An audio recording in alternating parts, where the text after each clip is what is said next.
बिस्मिल्लाहिर्रहमानिर्रहीम। अस्सलाम वालेकुम। वेलकम टू कुकिंग महल। आज मैं आपके साथ लहसुन का पेस्ट बनाने की रेसिपी शेयर करूंगी।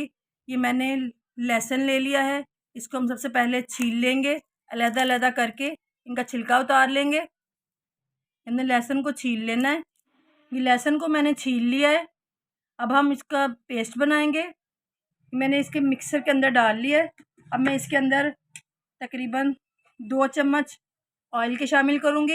ये कुकिंग ऑयल है। आपने इसके अंदर पानी नहीं शामिल करना है।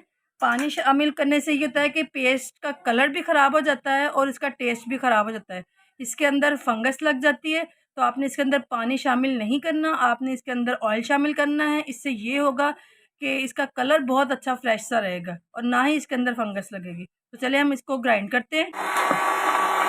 क्योंकि हमने इसके अंदर पानी नहीं डाला, तो इस तरह थोड़ा सा इसको हिला लेना है और दोबारा से फिर इसको चलाना है हमने।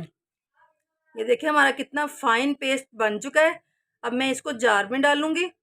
ये मैंने एक जार ले लिया है, इसको अच्छी तरह से वॉश करके फिर इसको सारे को सुखा लिया है।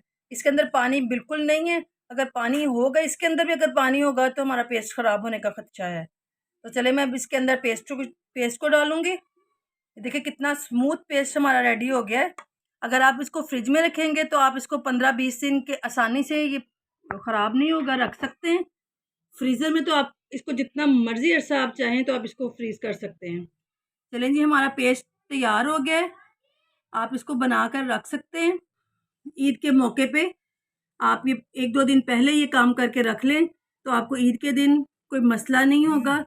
अगर आपको ये मेरी रेसिपी पसंद आई हो तो इसको लाइक, शेयर एंड सब्सक्राइब ज़रूर कीजिएगा। दुआओं में याद रखिएगा। अल्लाह ताला हम सब का खात्मा ईमान पर करे। आमीन। अल्लाह हाफिज़।